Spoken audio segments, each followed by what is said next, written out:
Hey guys, welcome back to my channel, Vintage Sports Card Finds. And today we went shopping and we found some really cool stuff. I thought we were able to find a complete set of 1989 Topps Football Factory. We found a box of 1996 Upper Deck Collector's Choice um, baseball. I don't know if it's complete. We're going to go through it to see if that's in fact complete. And I found two boxes of 1985 Topps baseball. And we're going to see if we can find Mark McGwire and we can also maybe find Roger Clemens rookie. We'll get back to you on that, and we'll take you through the whole day and the process when we come back. All right, guys, welcome back. We did look through the 1985 Topps baseball, and we did not find a Mark McGwire or a Roger Clemens. I kind of anticipated that because, stuff like this, usually when you find it in 800 count boxes, it's usually been picked through unless it says complete set. And it had been picked through, but the cards were in great shape. The 1985s were in great shape. I wasn't going to go through the whole thing with you because the reality is that would make this video extremely long and in this case tedious without being able to find the cards that we were looking for. However, these were still great finds. Two boxes with roughly 600 to 700 1985 Topps baseball, and let me tell you about how we came across it. So we went to an outdoor flea market, and I came across a vendor, and the vendor had a ton of 800 count, 660 count boxes, and I started to look through them to see if there was anything. When I got to the second box, he says, "Hey, any of those boxes are $1 a box?" And I was like, "Wait, what?" Yeah, so $1 a box. And so, of course, now I'm going to look through every box and see if there's anything worth, throwing 4, 5, 10, 15 boxes under my arm. These two were the ones I came up with. This 1985 mixed Topps box and another 1985 Topps baseball box. As far as I'm concerned, 1985 is really the cutoff for cards that you can buy that still have good resale value. So by 1986, 1987, etc., those cards are very hard to move. But in 1985, you're not going to get big dollars for these cards, but people are still looking to put this set together, whether it's nostalgia or the look of the set or the fact that it has two key rookies. Whatever the case may be, people are still willing to buy this. So when you can pick it up in large chunks like this for $1 a box, it's really a no-brainer. So I'm really happy I picked these cards up. I can certainly put some partials together and put them on eBay.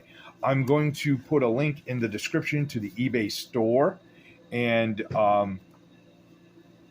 can certainly take a look at what we have on eBay for sale if you so choose. This here, it was one of the better finds. Like I said in the intro, this is a 1989 Topps football factory sealed box. So it's a cool box, not worth a ton, but it is factory sealed and still sealed from the factory. So I thought it was kind of a cool buy. Vendor had this for $5, this box. And quite frankly, if he had 20 of these boxes at $5 a box, I would have bought them all because they're well worth it. Anytime you can get factory sealed stuff for $5 a box, even junk wax, that's probably a good play. I know 1988, 89, I certainly probably wouldn't buy it because I have so much of it and I'm trying to get rid of it. But this stuff, football, if you found basketball that was from, and this is something I have to say, the junk wax era is different for each of the sports. Now, in overall, most of them are about the same years, but like 1987 for hockey, has a Patrick Waugh rookie that carries that set. Some of the other sets that go into the 88 and 89 have some players that are worth getting. So the junk wax era for hockey doesn't really start till 89, 90 for the most part. Football, 86 is certainly a good set to get because 86 has Jerry Rice's rookie. So I just want to kind of give you the heads up that junk wax isn't the same in each sport, at least the starting point and the ending point, because there's some sets. So like 1994 football, you sit there and there's certain sets and whatnot that you might want to pick up. But 93 tops, if it's a complete set and it's sealed and it's got Derek Jeter's rookie, then that's worth certainly picking up if you can get it at the right price. So this was a cool buy. The vendor we got this from also had some individual cards, and that's what I'm going to take you through now. Some really cool stuff that we found. Starting with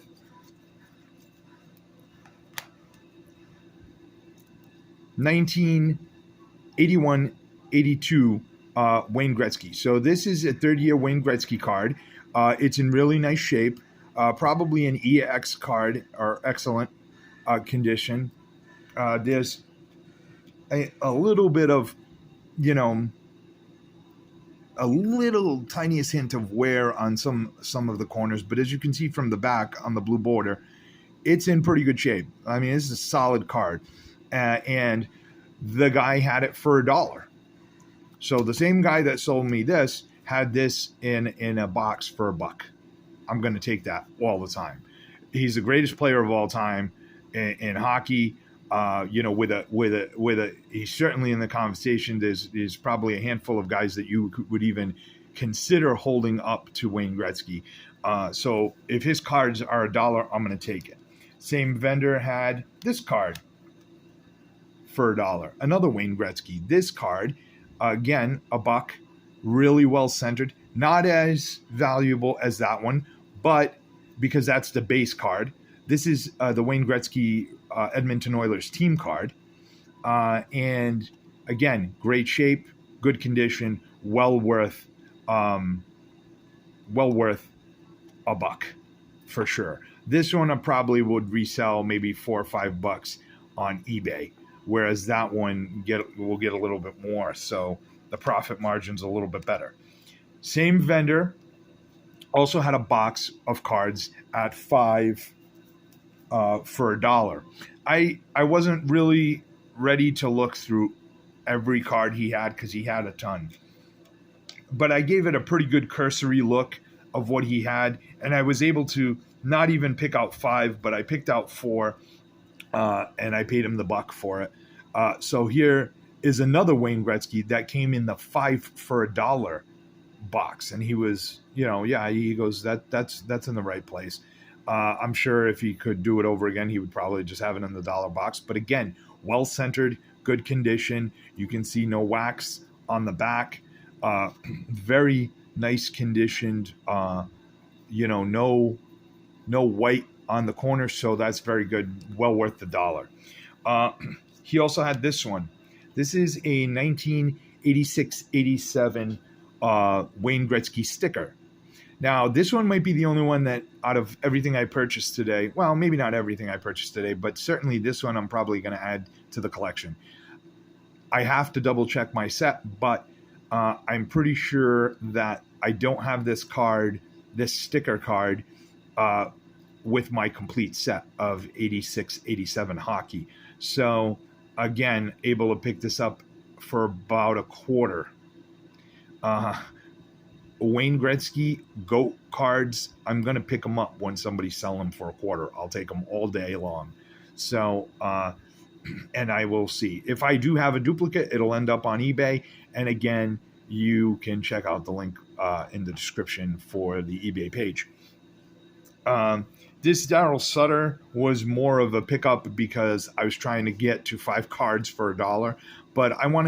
But I picked it up because, hey, it's in a set that,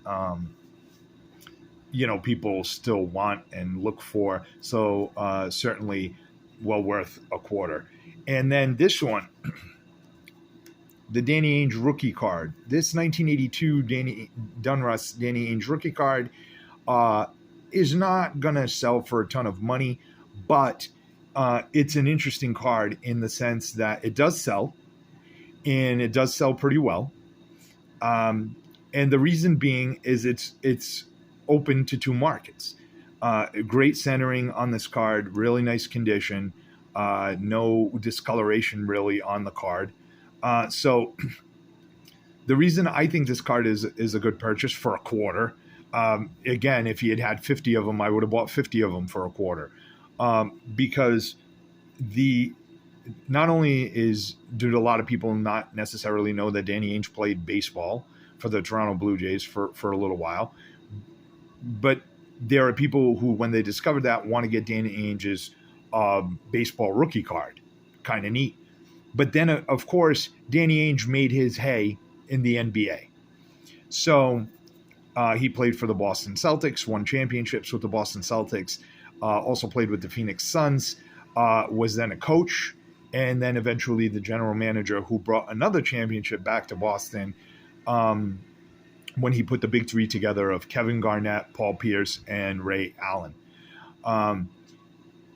So this card really is open to two markets. It's the baseball market and the NBA. A lot of people who like the NBA will pick up this card as kind of a nice novelty card, and it's his rookie card, so that's neat. Then we went to another vendor who had this card for $2. So this is the 1980-81 Mike Gartner rookie. So this card is in pretty good condition, probably VG excellent, back looks good, no wax or anything on it. And the guy had it for $2. So I'm going to take this all day for that price. This is a Hall of Famer. And Mike Gartner, when he retired, was probably retired 5th all time in goals scored. Now, this is a great trivia question, because if I asked a bunch of people, who were the top 5 in goals scored when Mike Gartner retired, sometime in the 90s, who was the top 5? I bet you this is the card. This is the guy that most people would get stumped on. Mike Gartner still today ranks 8th all time in goals scored. It's incredible, because this guy just went about his business, played his game, he did it under the radar, and he's one of the greatest scorers in hockey history. And still to this day, I think, like I said, he ranks 8th, with guys who've come since too, Ovechkin, Crosby, certainly at the top is Gretzky, and other guys who've come along the way. Yager retired after Gartner, and he's subsequently passed Mike Gartner, but he had an incredible career. And for $2, I'll take this card all day. The other cool thing is of note is that this card is part of the 80-81 Topps hockey. Now, this card is not in mint condition. Like I said, there's some issues on the corners and whatnot, but the puck has been scratched. So the thing to know about 80-81 hockey is that if the puck has been scratched, the card is no longer mint. The cards that are mint, this part that's exposed here, the black puck would still be intact. So neat thing, I have 2 complete sets of the 80-81 Topps hockey, and one set has it completely with the black puck covered, but I really wanted a second set where the names were visible, and it almost acts like a parallel, what we today consider modern day parallels. The fact that you can have one set in a binder that all the cards are scratched off, and in the same binder I have the entire set with the black puck still intact. So it's kind of neat. The other thing to note is that in O-Pee-Chee, this card didn't have the black scratch off. That was only a Topps phenomenon. In O-Pee-Chee, the name is exposed from the get. So as you're looking for cards and you stumble across 1980 or 81s, especially Gartner or Ray Bork rookies, the thing to note is you can note that those two things. So if you see O-Pee-Chee is scratched off, don't think that that's not a mint card. It still could be a mint card because O-Pee-Chee never had the black part here covering the name. All right, and of course you can tell O-Pee-Chee because it says printed in Canada. It'll say O-Pee-Chee, and it'll also have a lighter colored back, as O-Pee-Chee is want to do. So these are some really great cards. I was really excited to get those. It's been a while since I've been able to find some cool stuff that I was really excited about buying. And then the last thing that we did, and I did go through this now. I did not go through it when I bought it. But the guy had this box, and it was, like I said, 1996 baseball collector's choice upper deck. I said maybe I didn't anticipate that it was a complete set, and I was right. There's probably about 20 cards missing, but the bulk of the 790 cards are here. And I know some of you might think, well, why are you picking up 1996 upper deck baseball? There's not really, any key rookies in this set. But I am a set builder and a set collector. It's how I love to collect. And anytime I can pick up the bulk of a set like this for a decent price, I'm going to take it. So I got this box for $5. The cards are in impeccable shape, and there were only about 20 missing. And I have some cards that I'm going to compare and see if any of them fit the bill. I don't think anybody took out like the superstars necessarily, because the 10 cards that were missing in one slot and the 10 cards that were missing in another slot were like 780 to 790, for example. And those 10 cards are not all stars. They're just, it looks like these little chunks were just missing. So that's the stuff we picked up today. I was really excited to pick this stuff up. It was a good day. There was some other cool stuff to look at. I'm going to tell you about just a couple of things that I passed on and why I passed on them. I found a box of tobacco cards that the guy wanted a couple of $100 for. If they had been baseball tobacco cards, I would have picked them up. But or even like a sport that I could recognize, I would have picked them up. But these were tobacco cards of like actors and celebrities of the time, and I don't really know much about that. Now, the $200+ price that he had on this box probably still was worth it, but I don't really get involved in buying stuff that I don't know a lot about. Now, if it had been, cheaper, I might take a chance. But in the scenario it was in, not really knowing who I'm looking for, I'm going to pass on that for a couple of $100. If it had been a little bit cheaper, I might have gotten in on that. But because it was, a little bit more expensive, I'm going to pass unless I know, if it had been baseball, I would have hopped all over it. So that's what we picked up today. Thanks for watching. Be sure to like if you like the video. Be sure to like and subscribe if you so desire. But more importantly, I'd love for you to comment your thoughts on what we picked up, and the things that we found. What are your thoughts? What's your favorite card that out of the group? And certainly, I'm really eager to get the conversation going, so feel free to comment. And we'll try to interact with as many comments as we can. And we really want to get the videos off the ground and get the channel off the ground. So thanks again for watching, guys. As we find stuff, we're going to continue to put it on. I might do a video, and I'm just going to conclude with this. I might do a video on those two sets just to give you an idea of how absolutely crazy I am, and maybe show you how I put those two sets together with this, and show you some of the Ray Bork rookies. It was kind of a neat little project I decided to take on, and both sets are complete, so I'm excited about that. I completed them a while ago, but I think it would be make for an interesting video. That's it. I want to thank you for watching, and again, feel free to comment, like, subscribe, etc., etc., etc. Thanks for watching.